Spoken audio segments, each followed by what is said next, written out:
Hello दोस्तों, मैं लेकर आ गई हूँ आपकी फेवरेट हीरोइन लुइन की एक बहुत ही जबरदस्त मूवी जो देखकर यकीनन आपको बहुत मजा आने वाला है। But before we start the movie, do not forget to like the video and subscribe to my channel. Movie की शुरुआत में हम देखते हैं हमारे फीमेल लीड लुइन को, जो कि इस वक्त एक बहुत बड़े मेंशन में मौजूद थी, लेकिन उसके पहने हुए कपड़े न सिर्फ पुराने बल्कि काफी हद तक फटे हुए भी थे। लुइन अपनी फैमिली की काफी डोमिनेटिंग मेंबर थी। उसके सामने उसके पेरेंट्स मौजूद थे, जिनसे वो कह रही थी क्या हमने डिसाइड नहीं कर लिया था कि हम पुअर होने की एक्टिंग करेंगे। आखिर आप लोग चाहते क्या है? कि आप ये चाहते हैं कि आपका ये ढेर सारा पैसा मेरे भाई का दिमाग खराब करके रख दे? पहले ही उसके दिमाग में काफी हवा भरी हुई है। मैं चाहती हूँ हम गरीब होने की नाटक करें ताकि वो जिंदगी की रियलिटी को फेस कर सके और एक सेल्फ मेड इंसान बन जाए, बजाय इसके कि वो अपनी सारी जिंदगी हमारे डैड के बनाए हुए पैसों पर इतराते हुए गुजार दे। तभी उसकी मॉम उसे कहने लगी कि आखिर इससे ज्यादा गुर्बत हम क्या दिखा सकते हैं। उसकी मॉम कहने लगी कि इससे ज्यादा हम क्या कर सकते हैं, आखिर तुम चाहती क्या हो? देखो हम चाइना की सबसे अमीर फैमिली है, लेकिन इसके बावजूद भी गरीब दिखने के लिए मैंने कितने सिंपल कपड़े पहने हुए हैं, मैंने ज्वेलरी उतार दी, इससे ज्यादा मैं क्या कर सकती हूँ? जिस पर लुइन उनसे कहने लगी कि देखो जरा आपकी गरीबी में भी कितनी अमीरी झलक रही है। आप लोग शैन की हालत को क्यों नहीं देखते? बच्चों की तरबियत ऐसी नहीं की जाती। देखे जरा वो लाइव स्ट्रीमिंग के $10,000 चार्ज करता है और महीने में सिर्फ 2 गेम्स खेलने के $20,000। अगर सब ऐसे ही चलता रहा तो वो सारी जिंदगी रियलिटी से दूर रहेगा। जिस पर उसके पेरेंट्स भी कन्विंस हो चुके थे और उसके डैड कहने लगे कि तुम्हारी बात बिल्कुल सही है, अपने बेटे को ट्रू मॉरल लेसन देने के लिए हमें जरूर कुछ न कुछ करना पड़ेगा। तुम जैसा कहोगी हम करने के लिए राजी हैं। तभी लुइन उनको कपड़े देते हुए कहने लगी कि आज से आप लोग ये कपड़े पहनेंगे। सीन शिफ्ट होता है तो हम शैन को देखते हैं। वो घर में इंटर होते हुए कहने लगा कि क्वीन मॉम आपका यंग मास्टर आ चुका है, प्लीज मेरे सामने एक जबरदस्त सा मील सर्व करवा दें, क्योंकि मुझे आज बहुत जबरदस्त भूख लग रही है। तभी वहाँ पर 2 गार्ड्स आकर उनको पकड़ने लगे, जिस पर वो चिल्लाते हुए कहने लगा कि क्या तुम्हारा दिमाग खराब है? तुम मुझे जानते नहीं जो मुझे इस तरह से पकड़ रहे हो? मैं कहता हूँ कि छोड़ो मुझे, जो हरकत तुम लोग कर रहे हो इसकी तुम्हें बहुत बड़ी कीमत चुकाना पड़ेगी। इतने में मेंशन के ऑनर्स वहाँ पर आते हैं, जिनको देखकर शैन कहने लगा कि तुम लोग कौन हो और यहाँ पर क्या कर रहे हो? क्या तुम लोग मुझे जानते नहीं? ये हमारा घर है और यहाँ से जल्दी से निकलो और अपने साथ अपने इन गार्ड्स को भी ले जाओ, वरना तुम लोगों के लिए बिल्कुल भी अच्छा नहीं होगा। इतने में लुइन वहाँ पर भागते भागते आकर उससे कहने लगी शैन तुम यहाँ पर क्या कर रहे हो? क्या तुम जानते नहीं कि ये घर अब हमारा घर नहीं है? यहाँ पर आने से पहले तुम्हें कम से कम हमसे पूछ तो लेना चाहिए था। ये घर हम बेच चुके हैं और ये घर आपसे इन लोगों का है। उसको थप्पड़ मारते हुए लुइन कहने लगी कि तुम्हारी हिम्मत भी कैसे हुई इन लोगों के सामने बदतमीजी करने की? इनके सामने जल्दी से झुको और इनसे माफी मांगो। इनको नाराज करने की गलती बिल्कुल भी मत करना।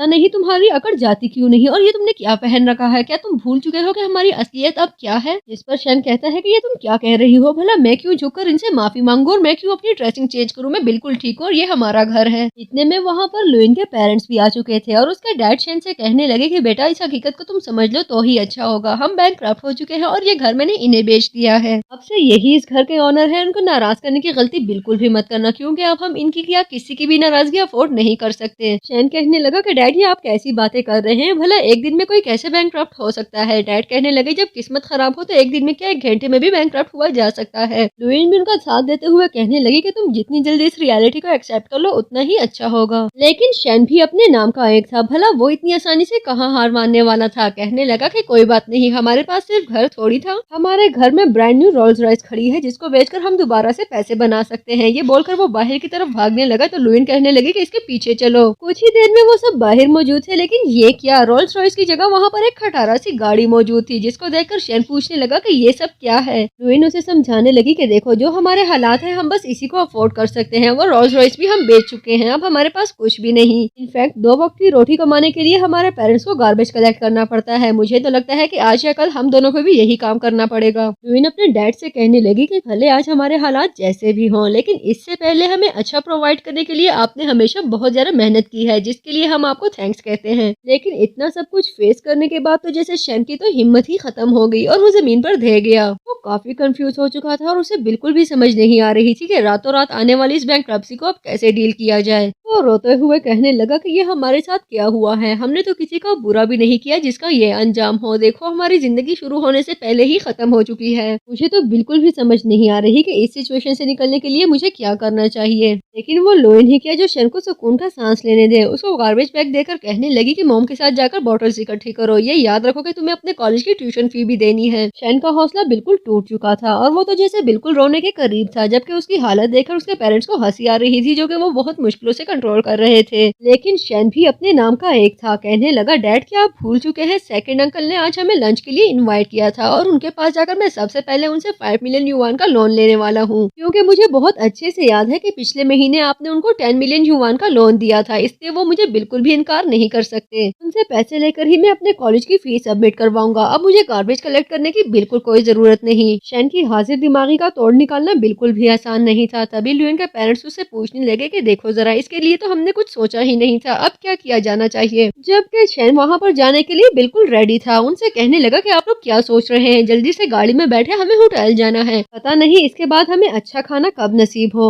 अरे जल्दी से गाड़ी में बैठे, आप लोग किस सोच में पड़ गए हैं। लुइन को कोई सोल्यूशन समझ में न आया तो वो भी कहने लगी कि हाँ हाँ चलो जल्दी से चलो। और इस तरह लुइन और उसकी फैमिली अपने फटे हुए कपड़ों में खटारा गाड़ी के साथ एक 5 स्टार होटल में लंच करने के लिए निकल चुके थे। मूवी आगे बढ़ती है तो हम लुइन के सेकंड अंकल को देखते हैं, जो कि होटल के मैनेजर को इंस्ट्रक्शंस देते हुए कह रहे थे कि उनके लिए सबसे जबरदस्त खाना और सबसे एक्सपेंसिव वाइन सर्व की जानी चाहिए। मैं तुम्हें दोबारा बता दूं कि मेरे जो गेस्ट आज आ रहे हैं वो लोग बहुत ज्यादा स्पेशल है, उनके आगे किसी चीज की कोई कमी नहीं होनी चाहिए। मैं तुम्हें बता दूं कि अगर जरा सी भी गड़बड़ हुई तो मैं तुम्हारा पूरे का पूरा होटल बंद करवा दूंगा। अपने स्टाफ को इंस्ट्रक्शंस दो कि हर चीज एकदम परफेक्ट होनी चाहिए। जिस पर मैनेजर कहने लगा कि आपको टेंशन लेने की कोई जरूरत नहीं, सब कुछ एकदम बढ़िया होगा। मैनेजर के वहाँ से जाने के बाद अंकल अपनी वाइफ से कहने लगे कि मैं आज अपने कजन को बिल्कुल भी नाराज नहीं करना चाहता, मैं उसको इतने अच्छे से होस्ट करूंगा कि उसका दिल खुद ब खुद ही पिघल जाएगा। उसको खुश करने का इससे बेहतर कोई तरीका नहीं है, तुम देखना एक दफा जब उसका जी खुश हो जाए तो मैं उससे 10 मिलियन युआन लेकर अपनी कंपनी में इन्वेस्ट करने वाला हूँ। मुझे पूरा यकीन है कि इतनी बड़ी इन्वेस्टमेंट करने के बाद मेरी कंपनी जरूर चलेगी, इसलिए आज मेरे कजन का खुश होना बहुत ज्यादा जरूरी है। जिस पर उसकी वाइफ उसे कहने लगी कि तुम्हें परेशान होने की बिल्कुल कोई जरूरत नहीं, उनकी बेटी को मैं बहुत अच्छे से जानती हूँ, उसको क्या पसंद है और क्या नहीं ये मुझे बहुत अच्छे से पता है। यही वजह है कि मैंने उसके लिए एक बहुत ही जबरदस्त गिफ्ट खरीदा है, तो देखकर यकीनन वो बहुत ज्यादा खुश हो जाएगी और अपनी बेटी को खुश देखकर तुम्हारा कजन खुद ब खुद ही खुश होकर तुम्हारी हर बात पूरी करने पर मजबूर हो जाएगा। हमारा प्लान इतना फुल प्रूफ है कि तुम्हारा कजन तुम्हें पैसे ना दे ये हो ही नहीं सकता, इसलिए तुम बिल्कुल भी टेंशन मत लो। अभी वो लोग यही डिस्कशन कर रहे थे कि उनकी नजर अपने सामने से गुजरने वाली एक खटारा सी गाड़ी पर पड़ती है, जिसको देखकर वो कहने लगे कि ये कौन लोग यहाँ पर भीख मांगने के लिए आ गए हैं। क्या इस होटल का गार्ड मर गया है जो इस तरह के बैगर्स को अंदर आने की परमिशन मिल रही है? हम इतने पैसे देकर अपने वीआईपी गेस्ट को यहाँ पर बुलाते हैं और यहाँ पर इस तरह के लोगों से सामना हो जाता है। ये गाड़ी और इसमें बैठे हुए लोगों को देखकर तो मेरा मूड ही खराब हो गया। तभी वहाँ पर शेन आकर उनसे कहने लगा कि अंकल क्या आपने मुझे नहीं पहचाना? थोड़ी देर में लुइन और उसके पेरेंट्स भी वहाँ पर पहुँच चुके थे, लेकिन अंकल से मिलते हुए उन्हें काफी हेजिटेशन हो रही थी, जबकि दूसरी तरफ उनको देखकर अंकल का तो जैसे मूड ही खराब हो गया। उन्हें देखकर तो अंकल को बिल्कुल यकीन ही नहीं आ रहा था और लुइन के डैड से कहने लगे कि भाई साहब आप तो हमारे खानदान के सबसे अमीर इंसान हैं, ये आप लोगों ने अपनी क्या हालत कर रखी है। तभी उनको बताया जाता है कि उनकी कजन की फैमिली बैंकक्रप्ट हो चुकी है, जो सुनकर उनको बिल्कुल भी यकीन नहीं आ रहा था और वो कहने लगे कि बैंकक्रप्सी और आप, ये तो पॉसिबल ही नहीं। उनकी वाइफ कहने लगी कि ये लोग यकीनन हमारे साथ किसी किस्म का प्रैंक कर रहे हैं, इनकी बेटी की स्किन देखो कितना ग्लो कर रही है, बिल्कुल अमीरों वाली चमक है इसके चेहरे पर, चले अंदर बैठकर खाना खाते हैं। शैन कहने लगा कि हाँ हाँ चले, हमें खाना खाना है, वैसे भी ये सारी डिस्कशन तो अंदर भी हो सकती है। और ये कहकर वो सब लोग अंदर खाना खाने के लिए चल पड़े। नेक्स्ट सीन में लंच स्टार्ट हो चुका था। तभी लुइन अपने भाई से कहने लगी कि देखो यहाँ पर कितने सारे प्लास्टिक बैग्स और प्लास्टिक की बोतल्स मौजूद हैं, वापसी पर ये चीजें अपने साथ लेकर जाना बिल्कुल भी मत भूलना। जिस पर शैन कहता है कि वाकई मेरी बहन बहुत स्मार्ट है, मैं जरूर लेकर जाऊंगा, इस तरह मुझे प्लास्टिक की चीजों के लिए आगे पीछे घूमना भी नहीं पड़ेगा। उन दोनों की ये कॉन्वर्सेशन सुनकर उनके अंकल को पूरा यकीन हो चुका था कि उनकी कही हुई बात बिल्कुल सही है, इनकी पूरी फैमिली बैंकक्रप्ट हो चुकी है। तभी वो वेटर से कहने लगे कि इससे ज्यादा मजीद कुछ भी लाने की कोई जरूरत नहीं, इनफैक्ट यहाँ पर जो चीजें मौजूद है इनमें से भी एक्सपेंसिव डिशेस वापस उठा लो, इनका छोटा सा पेट भरने के लिए ये कुछ डिशेस ही काफी हैं। जिस पर उनकी वाइफ उनसे कहने लगी कि ये आप कैसी बातें कर रहे हैं, अब ये लोग गरीब हो चुके हैं, इनको आदत लेने में अभी थोड़ा टाइम लगेगा, खा लेने दीजिए इन बेचारों को, वैसे भी इसके बाद ना तो इन्हें किसी ने लंच पर बुलाना है और ना ही कोई इन्हें इस होटल में इंटर होने देगा। लुइन और उसकी फैमिली अंकल और उसके वाइफ के बदलते हुए तेवर को अच्छे से ऑब्जर्व कर रहे थे। तभी शैन उनसे कहने लगा कि अंकल देखें, अब आपसे कुछ भी ढका छुपा नहीं है, हमारे फाइनेंशियल क्राइसिस के बारे में आप जानते हैं और हमारी लाइफ का ये टफ फेज भी आपके सामने है, इसलिए मैं चाहता हूँ कि जिस तरह मेरे डैड ने आपको 5 मिलियन युआन देकर आपकी हेल्प की थी, उसी तरह आप भी प्लीज मुझे मेरी कॉलेज फी देने में हेल्प करें और मुझे सिर्फ 50,000 युआन का लोन दे दे, मैं आपका बहुत ज्यादा थैंकफुल होऊंगा। ये सुनते ही उसके अंकल उससे कहने लगे, बेटा जानी क्या हो गया है, ज्यादा गुर्बत की वजह से कहीं आपके दिमाग का स्क्रू ढीला तो नहीं हो गया? क्या आप कैसी बहकी बहकी बातें कर रहे हैं, आपके डैड के पास तो कभी इतने पैसे थे ही नहीं कि मैं उनसे लोन ले सकूं। लेकिन वो सब छोड़ो, अगर मैं तुम्हारे कहने पर तुम्हें 50,000 का लोन दे ही दूं तो क्या तुम्हारे पास इतने पैसे होंगे कि मुझे वो वापस कर सको? शैन को तो जैसे उनके वर्ड्स से उनके लहजे पर यकीन ही नहीं आ रहा था। उनसे कहने लगा कि अंकल ये आप कैसी बातें कर रहे हैं, ठीक है कि हम बैंकक्रप्ट हो चुके हैं और आजकल हमारे दिन अच्छे नहीं चल रहे, लेकिन इस तरह के हालात में हमें एक दूसरे का साथ देना चाहिए। बिल आखिर हम सब एक ही फैमिली हैं। लेकिन आपने तो जैसे हमसे मुंह ही फेर लिया है। तभी उनकी वाइफ कहने लगी कि कौन सी फैमिली, तुम लोग बहुत गरीब हो और तुम्हारे साथ हमारा कोई ताल्लुक ही नहीं था। तुम लोगों पे तरस खाकर एक टाइम का खाना खिलाने के लिए इतने अच्छे होटल में लाए हैं, तो क्या हमारे ही पैसों पे नजर लगाने के लिए बैठ जाओगे? हमारे जैसे रिलेटिव्स को लोन देकर बैंकक्रप्ट होने का हमें कोई शौक नहीं, इसलिए इसके बाद हमसे कोई भी डिमांड बिल्कुल भी मत करना। अंकल और उसकी वाइफ का ये लहजा लुइन से बिल्कुल भी बर्दाश्त नहीं हो रहा था। तभी उनसे कहने लगी, लगता है कि आप लोग हमसे लिए हुए पैसों के बारे में बिल्कुल भूल चुके हैं, लेकिन हमें अपने दिए हुए पैसों के बारे में हर चीज बहुत अच्छे से याद है। हमारे पैसे वापस करें वरना डिफॉल्ट होने के लिए बिल्कुल तैयार हो जाएं, क्योंकि पैसों के मामले में मैं किसी पर भी तरस नहीं खाती। ये सुनते ही उसके अंकल उससे कहने लगे कि ये तुम किस लहजे में बात कर रही हो, क्या तुम्हें तुम्हारी असलियत भूल गई है? ऐसा लगता है तुम्हें दोबारा से याद दिलाना पड़ेगा कि तुम्हारी फैमिली बैंकक्रप्ट हो चुकी है और अब तुम्हारे डैड के पास कुछ भी नहीं। लुइन का पारा तो बिल्कुल हाई हो चुका था। वो उनको सबक सिखाने के लिए उठने ही वाली थी, लेकिन शैनन को रोकते हुए कहने लगा कि सिस्टर ये तुम क्या कर रही हो, समझने की कोशिश करो, हम इन्हें नाराज करना अफोर्ड नहीं कर सकते। प्लीज आंटी को एक ग्लास वाइन दो और उनका मुंह ठीक करने की कोशिश करो। जिस पर लुइन उसको थप्पड़ मारती है और कहने लगी कि तुम तो शायद अपनी सेल्फ रिस्पेक्ट ही घर छोड़ आए हो, लेकिन मैं बिल्कुल भी तुम्हारी तरह नहीं हूँ। मुझे ऑर्डर देने की आदत है, रिक्वेस्ट करने की नहीं, और न ही मैं किसी के सामने झुकने वाली हूँ। की बार उसकी मामू से समझाने की कोशिश करती है तो उसका गुस्सा कुछ कम होने लगा। लुइन वाइन का ग्लास उठाकर अंकल और आंटी के साथ चेयर्स करने के लिए खड़ी होती है, लेकिन उसकी आंटी उसके साथ चेयर्स करने की बजाय अपनी वाइन नीचे गिराकर कहने लगी कि मुझे इतनी अनलकी वाइन बिल्कुल भी नहीं पीनी। मैं नहीं चाहती कि हमारे ऊपर भी तुम्हारा साया पड़े और हम भी बैंकक्रप्ट हो जाएं। उनकी इसी हरकत ने लुइन को एक दफा फिर काफी गुस्सा दिला दिया था। तभी वो चीख चीख कर कहने लगी कि क्या तुम लोग भूल चुके हो कि हमने तुम्हारी पास्ट में कितनी हेल्प की है और कभी भी तुम जैसे अनग्रेटफुल रिलेटिव्स किसी को भी ना दे। तुमसे तो भेड़िया भी अच्छे होंगे जो अपने एहसानमंदों को याद रखते हैं, लेकिन तुम लोग भेड़िए से भी बदतर हो। इस पर उसकी आंट उसे कहने लगी कि बैंकक्रप्सी का धचका बहुत बड़ा धचका होता है। मुझे पता है कि तुम्हें संभलने के लिए काफी समय की जरूरत है, लेकिन तुम्हारी गर्दन में मौजूद सरिया मुझे निकालना ही पड़ेगा। मैं अभी तुम्हारी और तुम्हारी पूरी फैमिली की पिक्चर्स लेकर फैमिली ग्रुप पे सेंड करने वाली हूँ, ताकि सभी लोगों को पता चले कि तुम लोगों के आजकल क्या दिन चल रहे हैं। लुइन और उसके पेरेंट्स इस सिचुएशन से बचने की कोशिश कर रहे थे। तभी शैन खड़ा होकर कहने लगा कि इनफ बहुत हो गया।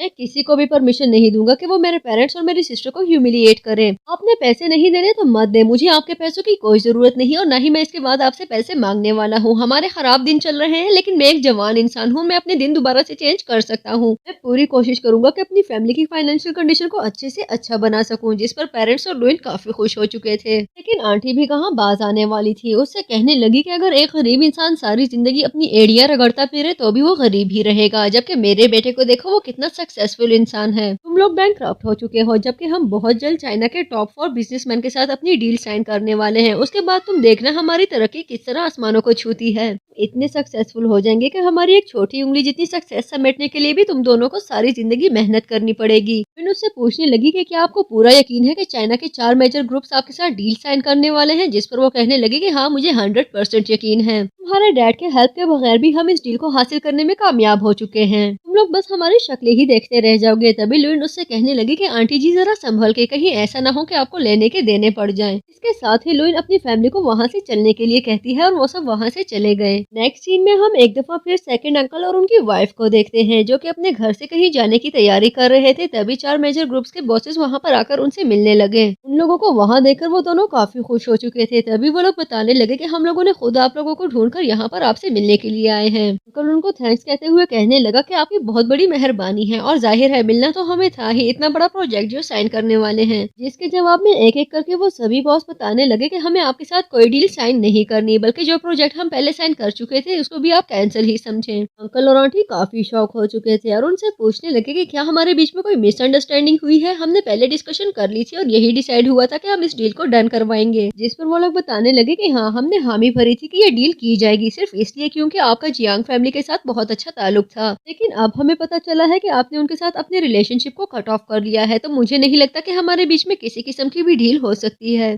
आंटी उनको कन्विंस करते हुए उनसे कहने लगी कि यकीनन आप लोगों को कोई गलतफहमी हुई है। उनकी फैमिली बैंकक्रप्ट हो चुकी है, उनके साथ किसी किस्म का ताल्लुक रखने का अब कोई फायदा नहीं। इतने में वहाँ पर एक और आदमी आकर बताने लगा कि मैं ला फर्म का चीफ लॉयर हूँ। मैं यहाँ पर आपसे वो 5 मिलियन युआन की कीमत लेने आया हूँ जो जियांग फैमिली ने आपको लोन की सूरत में दी थी। जियांग फैमिली की तरफ से आपको सिर्फ 1 हफ्ते का वक्त दिया गया है। अगर 1 वीक में आप लोगों ने अमाउंट वापस ना की तो कोर्ट आप लोगों को बैंकक्रप्ट डिक्लेयर कर देगी। सारी सिचुएशन में अंकल काफी कंफ्यूज हो चुके थे और अपनी वाइफ से कहने लगे कि जियांग फैमिली इतना एक्सपेंसिव लॉयर कैसे हायर कर सकती है, वो लोग तो बैंकक्रप्ट हो चुके थे। इतने में वहाँ पर लुइन अपने पेरेंट्स के साथ पहुंच चुकी थी, जो उनसे कहने लगी कि हमारी फैमिली बैंकक्रप्ट बिल्कुल भी नहीं हुई, ये एक छोटा सा टेस्ट है जिसमें आप बुरी तरह से फेल हो चुके हैं। और इतना सब सुनने के बाद अंकल वहीं पर बेहोश होने लगे। मूवी आगे बढ़ती है तो हम लुइन को देखते हैं, जो अपने कॉलेज के बाहर अपने पेरेंट्स के साथ मौजूद थी और बुरी तरह से रो रही थी। वो चिल्ला चिल्ला कर कह रही थी कि देखो हमारा तो क्लास ग्रुप ही बैंकक्रप्ट हो गया है, अब मेरा क्या बनेगा, मेरा तो फ्यूचर ही इनसिक्योर हो गया है, मुझे तो समझ ही नहीं आ रही कि इसके बाद क्या होगा। ओह गॉड, दुनिया की सारी मुसीबतें क्या मेरे ही सर पर आनी होती है। इतना शौक था मुझे पढ़ लिख कर एक इंडिपेंडेंट लड़की बनने का, लेकिन मुझे लगता है कि मेरी जिंदगी तो जैसे आज के दिन पर ही रुक कर रह गई है। काश मेरे पास इस प्रॉब्लम से निकलने का कोई सोल्यूशन होता तो मेरी जिंदगी आज ऐसी ना होती, मेरी तो हेल्प करने वाला भी कोई नहीं। उसको इस तरह रोता हुआ देखकर शेन को बिल्कुल भी अच्छा नहीं लग रहा था। तभी वो उससे कहने लगा कि काश मैं अपनी सिस्टर के लिए कुछ कर सकता। लुइन जो पहले ही काफी गुस्से में थी, उसे चिल्ला चिल्ला कर कहने लगी कि सभी भाई अपनी बहनों के लिए बहुत कुछ करते हैं और तुम भी कर सकते हो, हमारी ही खातिर प्लीज अपनी पढ़ाई पर कुछ तवज्जो दो, हमारी उम्मीदों का सेंटर अब तुम ही हो, तुम ही कुछ बनकर हमें इस मुसीबत से निकाल सकते हो, वरना हमारी सारी जिंदगी इसी तरह रोते धोते गुजर जाएगी। आज तुम्हें जरा भी एहसास होता कि तुम्हारी जरा सी मेहनत हम सबकी किस्मत को बदल सकती है। तभी शेन कहने लगा कि मैं अपनी पूरी कोशिश करूंगा, आज से मैं अपना सारा फोकस अपनी स्टडीज पर लगाने वाला हूँ, तुम लोगों की कंडीशन चेंज करने के लिए मैं दिन दुगनी रात चौगनी मेहनत करने के लिए भी बिल्कुल रेडी हूँ। मुझे अपनी स्टडीज के लिए जाना होगा क्योंकि मेरी जिंदगी का एक एक लम्हा बहुत कीमती है। इतने में मैनेजर आकर लुइन को बताने लगा कि आपके कहने पर मैंने कंपनी का नाम चेंज कर दिया है। लुइन उसको वहाँ से जाने के लिए कहती है। उसके बाद डैड लुइन से कहने लगे कि तुम कितनी अच्छी हो, अपने भाई को सही रास्ते पर लाने के लिए तुमने कंपनी का नाम तक चेंज कर दिया। इसके साथ ही डैड उसको एक कार्ड देते हुए कहने लगे कि ग्रुप ए में तुमने जो इन्वेस्टमेंट की थी उससे 50 मिलियन युवान का प्रॉफिट आया है, जो कि इस कार्ड में मौजूद है। सिर्फ डैड ही नहीं बल्कि लुइन की मॉम भी उससे बहुत ज्यादा खुश थी और उससे कहने लगी कि अपने भाई को सही मॉरल लेसन सिखाने में तुमने हमारी बहुत ज्यादा हेल्प की है और यही वजह है कि मैंने तुम्हारे लिए 3 मिलियन युवान की एक बहुत ही एक्सपेंसिव और वैल्यूएबल वॉच खरीदी है, जो तुम्हें यकीनन बहुत अच्छी लगने वाली है। लुइन अपने पेरेंट्स को समझाने लगी कि मैंने कंपनी का नाम सिर्फ इसलिए चेंज किया है ताकि हमारे भाई को यकीन हो जाए कि हम बैंकक्रप्ट हो चुके थे। याद रखें, इस बारे में उसे कुछ भी पता नहीं चलना चाहिए। तभी पेरेंट्स उसे यकीन दिलाते हैं कि हम उसे कुछ नहीं बताएंगे। इसी दौरान शेन वहाँ पर दोबारा पहुंच चुका था। अपनी फैमिली से कहने लगा कि आज यूनिवर्सिटी में मेरा पहला दिन है और मैं चाहता हूँ कि मुझे ड्रॉप करने के लिए तुम सब मेरे साथ चलो। शेन को देखते ही लुइन अपना नाटक दोबारा से स्टार्ट कर देती है और कुछ ही देर में वो सब शेन के साथ उसकी यूनिवर्सिटी के लिए निकल चुके थे। यूनिवर्सिटी पहुंचने तक वो लोग न सिर्फ एक्सीडेंट से बचे बल्कि उसके मॉम और डैड गाड़ी से गिरते गिरते बचे। वो गाड़ी भी यूनिवर्सिटी के सामने ही रुकी। तभी उस गाड़ी से लू उतरती है, जो उसे कह रही थी कि क्या इस खटारा को घर छोड़कर नहीं आ सकते थे। लुइन जो पहले ही उसकी हरकत पर काफी गुस्सा थी, उससे कहने लगी कि क्या तुम्हें नजर नहीं आ रहा, पहले तुम्हारी वजह से हमारा एक्सीडेंट होते होते बचा, लेकिन अपनी गलती मानने की बजाय तुम अपना रौब झाड़ने के लिए हमारे पास पहुंच चुकी हो, तुम्हें आइडिया ही नहीं कि ड्राइविंग कैसे की जाती है। लू उससे कहने लगी लगता है इतनी बड़ी गाड़ी देखने के बाद तुम्हारी आंखों ने काम करने से इनकार कर दिया है। अगर ये खटारा सही से चलती नहीं तो इसको बेच दो। क्यों बीजिंग के लोगों की जिंदगी अजीरन बनाने के पीछे पड़ी हुई हो, और या फिर ऐसा करो कि जहाँ पर तुम्हें कहीं बड़ी गाड़ी नजर आए वहाँ पर कहीं मुंह छुपा कर बैठ जाया करो, क्योंकि इस तरह की लग्जरी कार तो तुमने कभी ख्वाब में भी नहीं देखी होगी। लेकिन मैं तुम्हें लास्ट टाइम वार्न कर दूं कि मेरी गाड़ी के आगे पीछे भी मुझे नजर मत आना, क्योंकि अगर मेरी गाड़ी पर जरा सी भी खराश आ गई तो इसको कॉम्पनसेट करने के लिए तुम्हें शायद अपने फैमिली मेंबर्स तक को बेचना पड़े। लुइन तो लू के दांत उसके मुंह से निकालने के लिए बिल्कुल रेडी थी, लेकिन शेन उसको रोकते हुए कहने लगा कि प्लीज समझने की कोशिश करो, अब हम बैंकक्रप्ट हो चुके हैं, हमारे के साथ मुकाबला नहीं कर सकते। अगर तुम अपने गुस्से को जरा सा कम कर दो तो ये तुम्हारा हमारी फैमिली के ऊपर बहुत बड़ा एहसान होगा।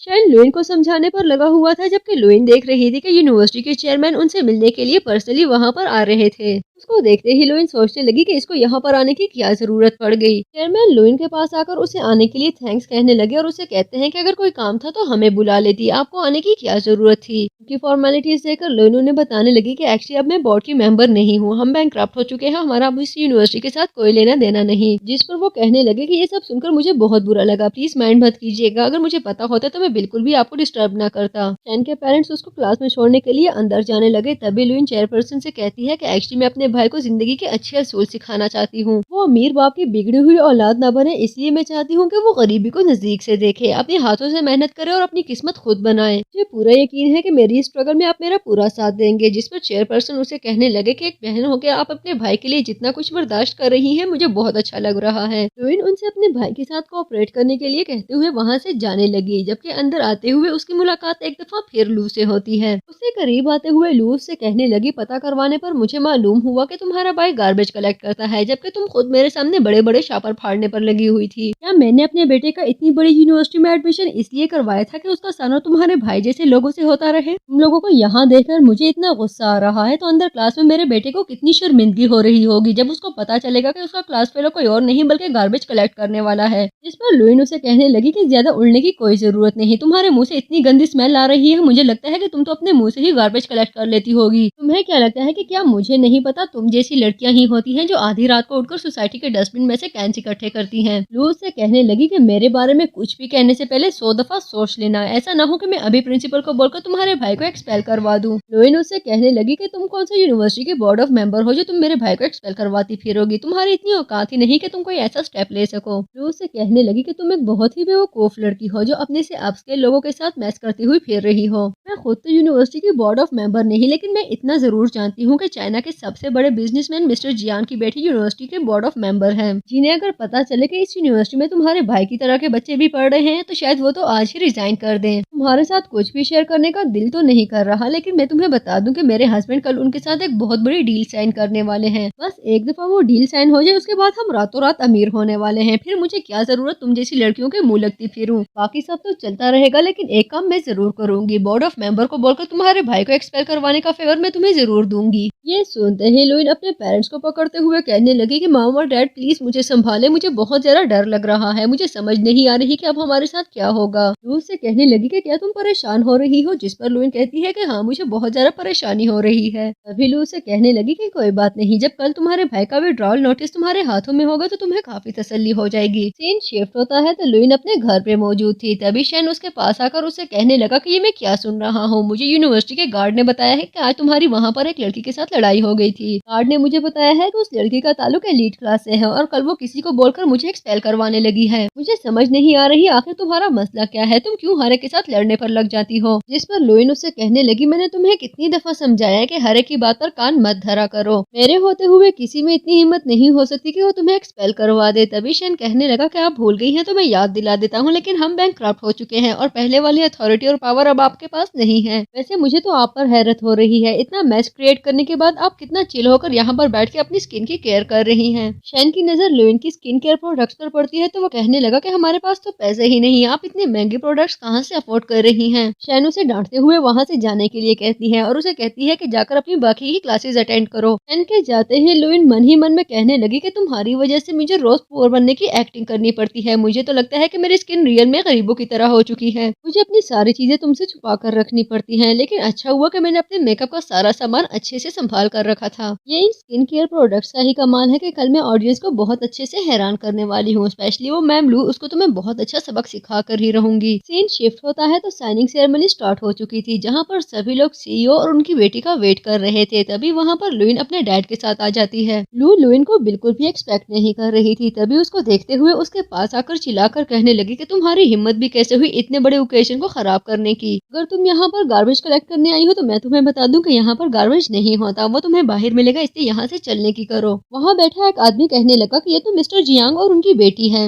इस पर लू कहने लगी कि ओह अच्छा, तो तुम उन्हीं जियांग की बेटी हो जो कि बैंकक्रप्ट हो चुके हैं और जिनको आजकल कोई भी मुंह लगाने के लिए तैयार नहीं। तुम्हारे बारे में सुनकर मुझे बिल्कुल भी अफसोस नहीं हुआ, यहाँ पर खड़े होकर अपना टाइम वेस्ट करने से अच्छा है कि तुम बाहर जाकर ट्रैश इकट्ठा करो। पता नहीं गार्ड्स अपनी ड्यूटी अच्छे से क्यों नहीं करते जो तुम जैसे लो स्केल लोगों को अंदर आने की परमिशन दे देते हैं। वैसे ये मेरे हस्बैंड है जो कि जियांग इंडस्ट्रीज के साथ आज एक बहुत बड़ी डील साइन करने वाले हैं, बस एक दफा वो डील साइन हो जाए उसके बाद ये भी जियांग इंडस्ट्रीज के पार्टनर में से एक हो जाएंगे। लुईन उससे कहने लगी कि कम से कम मेरे जीते जी ये बिल्कुल भी नहीं हो सकता। तभी लू उससे कहने लगी कि तुम खुद को समझती क्या हो, तुम्हारे आगे पीछे कोई है नहीं और बातें तुम इतनी बड़ी बड़ी करती हो कि अल्लाह की पनाह। इस पर लुईन कहने लगी कि ठीक है कि मेरे पास कोई भी पोजीशन नहीं, लेकिन कम से कम मैं इस कॉर्पोरेशन को खत्म करने के लिए अपने वर्ड जरूर दूंगी। आज मैं यहाँ पर सिर्फ और सिर्फ तुम्हारी इस डील को अपोज करने आई हूँ और मेरे होते हुए ये बिल्कुल भी नहीं हो सकता। जिस पर लू खुलकर हंसते हुए उससे कहने लगे कि तुम बहुत अच्छा मजाक कर लेती हो, तुम जानती नहीं होगी इसलिए मैं खुद ही तुम्हें बता देती हूँ कि मेरे हस्बैंड की कंपनी की मार्केटिंग वैल्यूज बीजिंग के सभी कंपनी से ज्यादा है। बस एक दफा जस्टिस इंडस्ट्रीज के साथ हमारी डील साइन हो जाए फिर तुम देखना हम में और उनमें बिल्कुल कोई फर्क नहीं रहेगा। और रही बात तुम्हारे अपोज करने की, तो यहाँ पर बीजिंग के सभी बड़े बिजनेसमैन मौजूद हैं, उनमें से कोई भी मुझे अपोज नहीं करने वाला, सिर्फ एक तुम्हारे अपोज करने से बिल्कुल कोई फर्क नहीं पड़ता। अगर तुम्हें मेरी बात पर यकीन नहीं आता तो खुद इनके मुंह से सुन लो, क्या आप में से कोई हमारी इस कॉर्पोरेशन को अपोज करना चाहता है और इसी पर सभी बिजनेसमैन खड़े होकर कहने लगे कि हाँ हम सब इसको अपोज करते हैं। लू ये बिल्कुल भी एक्सपेक्ट नहीं कर रही थी, तभी उनसे पूछने लगी कि ये आप क्या कह रहे हैं, आप जानते हैं ना कि हम सब एक ही गैंग है। जिस पर वो बिजनेसमैन कहने लगे कि तुम्हारा तो दिमाग ही खराब है, हम तो यहाँ सिर्फ मैम लुइन की एक झलक देखने के लिए आए थे। आपको क्या लगता है कि हम उनके मुकाबले में आपकी साइड लेंगे? ऐसा कुछ भी नहीं होने वाला। लू उनको बताती है कि ये लड़की एक मामूली सी लड़की है, इसका जस्टिस इंडस्ट्रीज के साथ बिल्कुल कोई ताल्लुक नहीं। तभी एक बिजनेसमैन उन्हें बताता है कि तुम एक बहुत ही बेवकूफ औरत हो, तुम अभी तक इस कहानी को समझ ही नहीं सकी। एक्चुअली जियांग ग्रुप ने अपना नाम चेंज करके जस्टिस ग्रुप रख लिया है और तुम्हारे सामने जो लोग खड़े हैं वो कोई और नहीं बल्कि जस्टिस ग्रुप के सीईओ और उनकी बेटी लुइन है।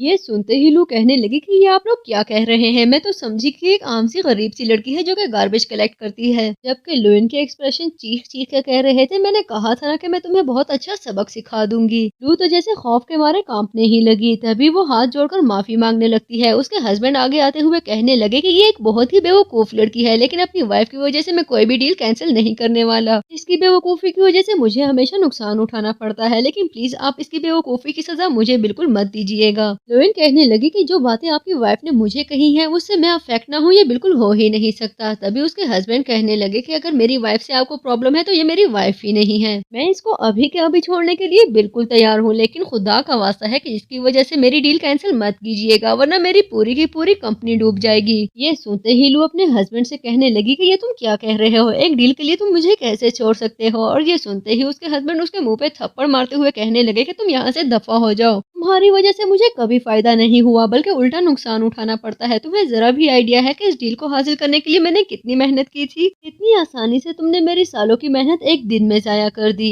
वो अपने हस्बैंड से कहने लगी कि प्लीज मुझे छोड़ने की बातें मत करो, तुम अच्छे से जानते हो कि तुम्हारे अलावा मेरा इस दुनिया में कोई नहीं, मैं कहाँ जाऊंगी, मेरे पास तो कमाने का कोई जरिया भी नहीं है। जिस पर लुइन उसे कहने लगी कि इस बारे में तुम्हें परेशान होने की बिल्कुल कोई जरूरत नहीं, मैं तुम्हारे साथ मैस करने से पहले ही तुम्हारे लिए एक बहुत अच्छी जॉब ढूंढ चुकी थी। लुइन की इस बात ने तो लू का जी ही खुश कर दिया था और वो कहने लगी कि क्या आप सच कह रही हैं? मुझे पता था कि आप एक बहुत ही नेक दिल औरत हैं, शायद आपकी ये नेकी ही है कि ऊपर वाले ने आपको इतनी बड़ी पोजीशन दी है, लेकिन प्लीज मेरी बातों का बिल्कुल भी बुरा मत मानिएगा। वैसे आपने मेरे लिए कौन सी जॉब ढूंढी है? मैं तुम्हें बता दूं कि मुझे जॉब की बहुत ज्यादा जरूरत है, इनफैक्ट तुम्हारे कहने पर मैं गाय या बकरी बनने के लिए भी बिल्कुल तैयार हूँ। लुइन कहने लगी कि तुम्हें ना गाय बनना पड़ेगा और ना ही बकरी, बल्कि मैं तुम्हें ऐसी पोजीशन देने वाली हूँ जिसका तुम बार बार जिक्र करती थी। इसके साथ ही अपने मैनेजर से गार्बेज बैग लेकर वो लू के सर पे डालते हुए कहने लगी कि आज से मेरे घर से गार्बेज तुम ही कलेक्ट करना, मैं अगले पूरे साल के लिए कॉन्ट्रैक्ट तुम्हें देती हूँ। वो बेचारी तो अब वहाँ किसी को शक्ल दिखाने के काबिल भी नहीं रही थी, इसलिए अपनी एम्बेरसमेंट से मजीद बचने के लिए वो चीखते चिल्लाते हुए वहाँ से भागकर चली गई। मूवी आगे बढ़ती है तो लुइन एक फैंसी रेस्टोरेंट के सामने अपनी मॉम के साथ बैठी हुई कॉफी एंजॉय कर रही थी। तभी उसकी मॉम उसे कहने लगी कि क्या तुम जानती हो कि ये कॉफी यूरोप से मंगवाई जाती है? तुम्हारी स्मार्ट बिजनेस डील्स और प्रोजेक्ट्स की वजह से हमारी कंपनीज इतना ग्रूम कर गई हैं कि अब हम 3000 युआन की एक कॉफी कप भी अफोर्ड कर सकते हैं।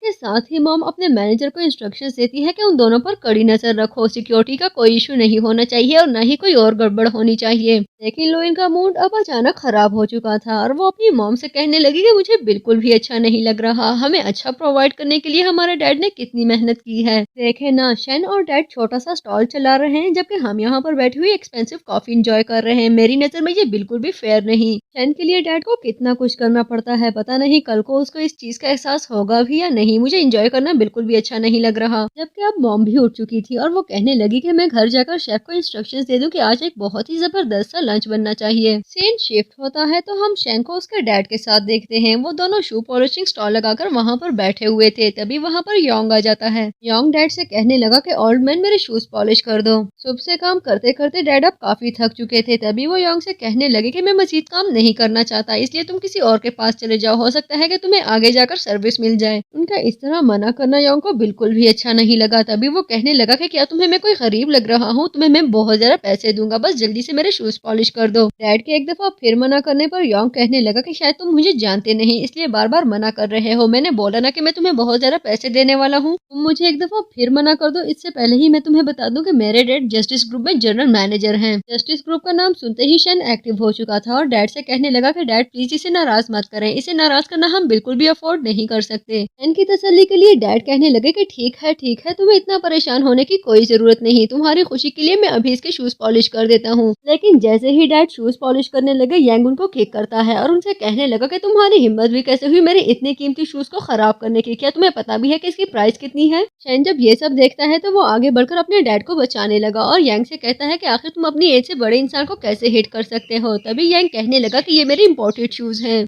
इसकी हिम्मत भी कैसे हुई इसको खराब करने की, क्या तुम लोगों को आइडिया भी है कि इसकी प्राइस कितनी है। ये लिमिटेड एडिशन है और इस तरह के शूज के लॉन्च होने का हमें सारा साल इंतजार रहता है, लेकिन तुम जैसे गरीब एक सेकंड में इसका बेड़ा गर्क कर देते हैं। ये सुनने के बाद डैड उसे कहने लगे कि अगर तुम्हारे शूज इतने ही कीमती है तो कोई बात नहीं, मैं तुम्हें इसकी पेमेंट कर देता हूँ, तुम्हें इतना नाराज होने की कोई जरूरत नहीं। इस बात पर तो यांग को और भी गुस्सा आ गया और वो कहने लगा तुम्हें क्या लगता है मैं भी तुम्हारी तरह 300-400 के शूज खरीदता होऊंगा जो तुम मुझे अभी पेमेंट कर दोगे। जितनी इस शूज की प्राइस है उतना तो तुम एक साल में भी नहीं कमाते होंगे और बातें कितनी बड़ी बड़ी कर रहे हो, बजाय इसके कि तुम्हें शर्मिंदगी हो मेरी इतनी एक्सपेंसिव शूज खराब करने की, उल्टा मुझे पेमेंट करने की बातें कर रहे हो। इनफैक्ट तुम मेरी इंसल्ट करने की कोशिश कर रहे हो, तुम मुझे ये जताना चाहते हो कि तुम जैसा गरीब इंसान भी मेरे शूज को अफोर्ड कर सकता है, जो कि मेरी इंसल्ट है। मुझे पेमेंट की बातें करने से पहले अपनी शक्ल को देख लो, क्या तुम जानते हो कि इस शूज की कीमत 30,000 युआन है। 30,000 युआन, क्या तुम्हारे कान ये बात सुन सकते हैं? इतनी रकम में तो शायद तुम्हारे घर में राशन डलता होगा। दिल तो मेरा कर रहा है कि इन जूतों के बदले में तुम्हारे बेटे को स्मैश कर दूं। तभी डैड उसे कहने लगे कि बेटा थोड़ा हौसला रखो, तुम इतना अनरीजनेबल एटीट्यूड क्यों दिखा रहे हो,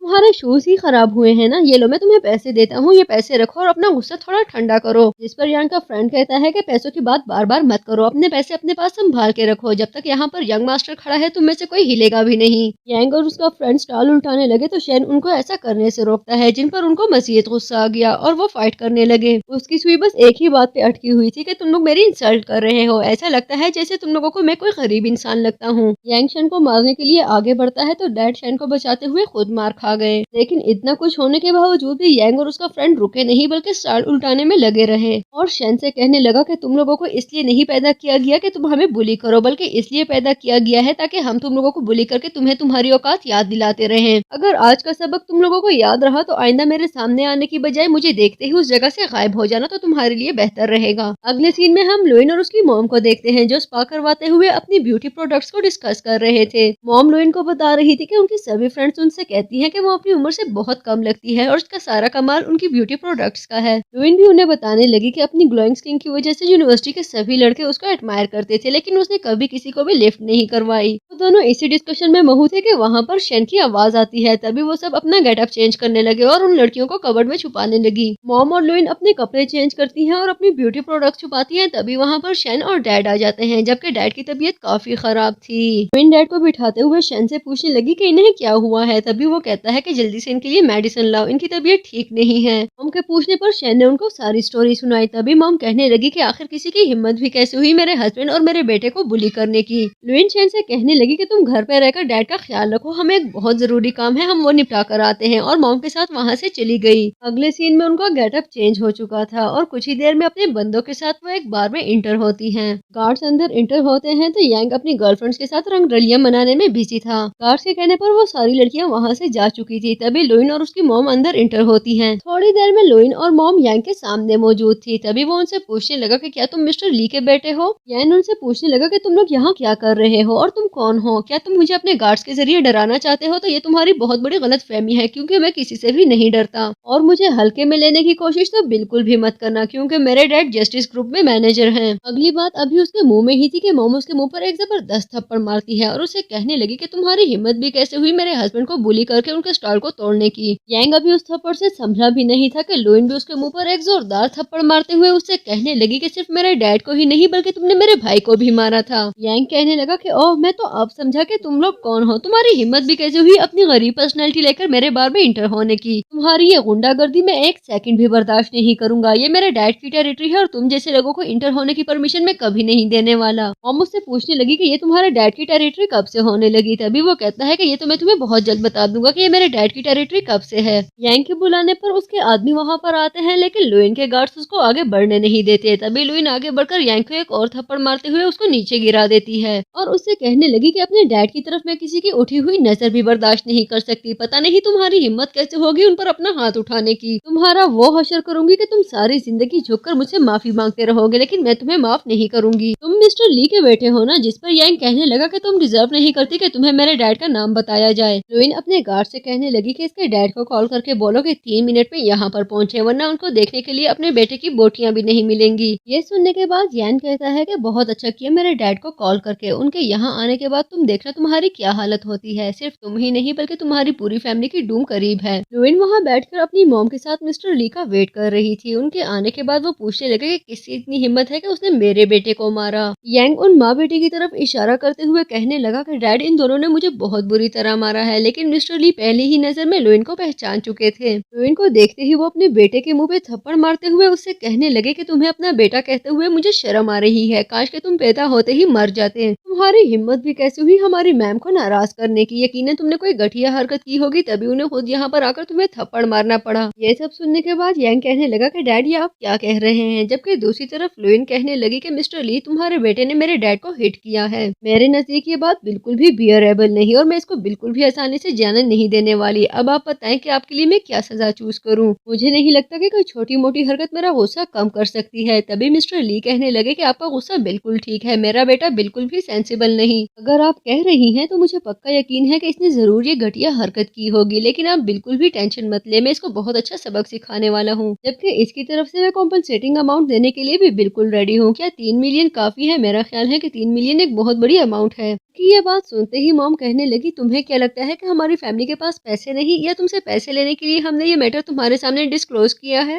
लेकिन लुइन का एटीट्यूड कम होने में बिल्कुल भी नहीं आ रहा था। वो मिस्टर ली से कहने लगी कि मुझे पता था कि यांग की तरबियत आपने बिल्कुल भी अच्छी नहीं की, लेकिन आपसे मिलकर मुझे ऐसे लग रहा है कि यांग के दादा ने आपकी तरबियत भी बिल्कुल नहीं अच्छी की, और अफसोस के साथ अब आप दोनों की तरबियत मुझे करनी पड़ेगी। आज मैं आप दोनों की वो तरबियत करूंगी कि बीजिंग क्या पूरा चाइना तुम दोनों की मिसालें देता फिरेगा। मिस्टर ली जान चुका था कि उनके इरादे काफी खतरनाक हैं, इसलिए कहने लगे कि मैम, आपका गुस्सा अपनी जगह बिल्कुल ठीक है। मिस्टर जियांग के मैनेजर होने के नाते मुझे इतना बुरा लग रहा है तो आपको कितना गुस्सा आ रहा होगा। लेकिन आप देखिएगा कि मैं अपने बेटे को कितना अच्छा सबक सिखाता हूँ। किसी बड़े से क्या, बल्कि आज के बाद ये अपने छोटे से भी बिल्कुल बदतमीजी नहीं करने वाला। मिस्टर ली अपने बेटे से कहने लगे कि तुमने कौन से पाँव से मिस्टर जियांग को किक किया था, जरा अपना वो वाला पाँव आगे करना। यांग ने अपना राइट पाँव आगे किया तो मिस्टर ली के कहने पर उसके बंदे ने यांग का सीधा पाँव ही तोड़ दिया।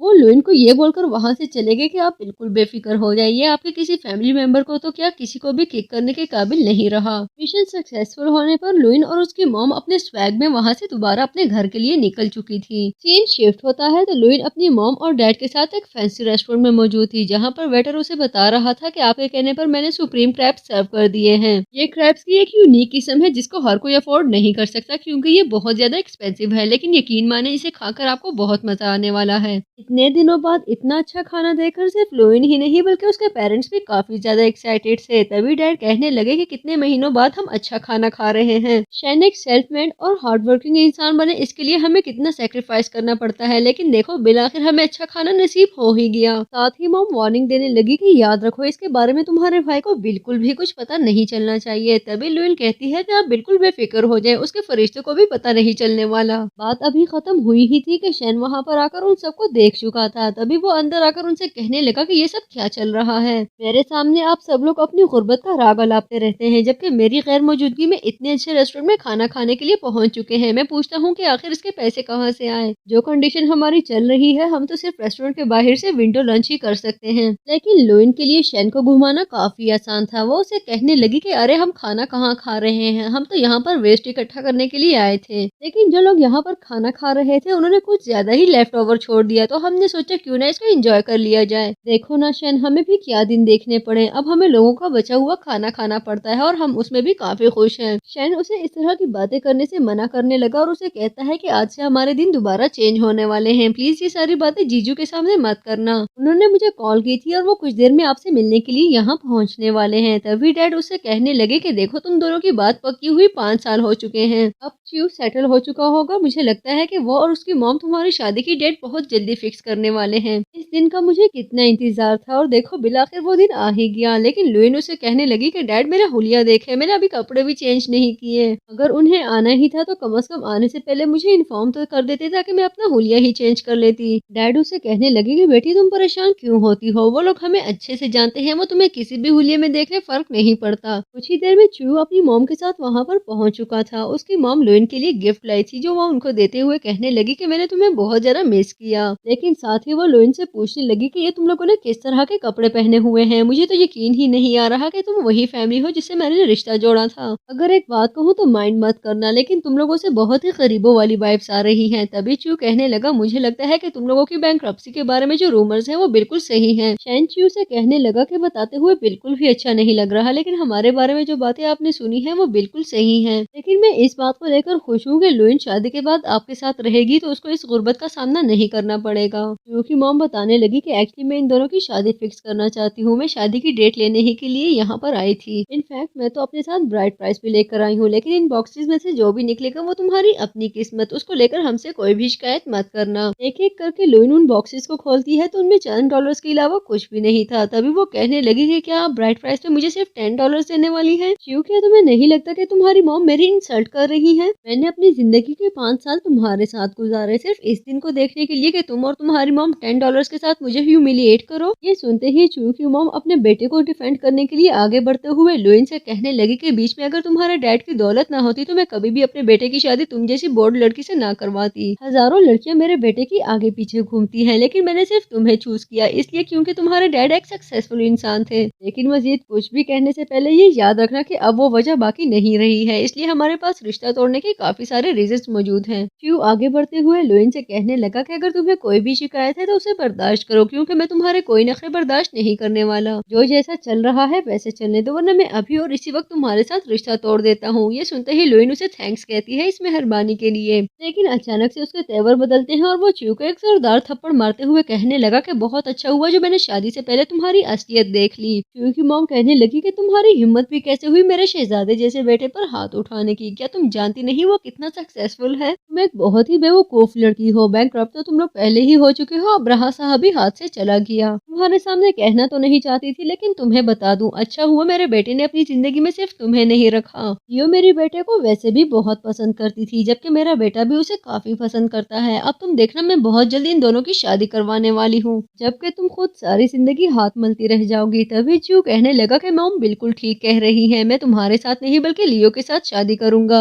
लुइन उससे कहने लगी कि तुम लियो के साथ शादी करो या पाइसिस के साथ, मुझे घंटा फर्क नहीं पड़ता, बस जो थीसिस मैंने तुम्हें दी थी वो मुझे वापस करो, मुझे अपनी थीसिस वापस चाहिए। चू उसको थीसिस देने से बिल्कुल इनकार कर देता है और कहने लगा कि तुम पागल हो क्या, वो थीसिस तुमने खुद मुझे दी थी जो कि मैं तुम्हें बिल्कुल भी वापस नहीं करने वाला। शन अपनी बहन को डिफेंड करते हुए चू से कहने लगा कि किसी और की थीसिस रखकर तुम क्या करोगे, इसलिए आराम से मेरी बहन को उसकी थीसिस वापस कर दो। किसी और के रिसर्च को चुराना वैसे भी एक क्राइम है और वो तुम्हारे बिल्कुल भी काम नहीं आने वाला। लेकिन जू की मॉम भी किसी वकील से कम थी क्या, उससे कहने लगी कि मेरा बेटा कल उस थीसिस के जरिए एक बहुत बड़ा अवार्ड हासिल करने वाला है। वो अवार्ड इसे कोई और नहीं बल्कि जस्टिस ग्रुप के सीईओ मिस्टर जियांग अपने हाथों से इसको देने वाले हैं। बस लुइन तुम देखती जाओ, एक दफा मेरे बेटे को वह अवार्ड मिल जाए तो फिर ये खुद लियो को प्रपोज करने के लिए उसके घर जाएगा। तुम देखना ये कितनी सक्सेसफुल लाइफ गुजारने वाला है। जबकि जस्टिस ग्रुप का नाम सुनते ही लुइन की तो जैसे आंखें ही चमक उठी और वो कहने लगी कि जैसा तुम लोगों को अच्छा लगे बस वैसा ही करते जाओ। और मन ही मन में कहने लगी कि अगर कल मैंने तुम लोगों की अकल ठिकाने न लगा दी तो मेरा भी नाम लुइन नहीं। जबकि चू अभी तक जस्टिस ग्रुप की तारीफें करने में लगा हुआ था और लुइन से कहने लगा ये वही कंपनी है जिन्होंने तुम्हारी कंपनी की सक्सेस को सरपास करके बीजिंग की सबसे बड़ी कंपनी बन गई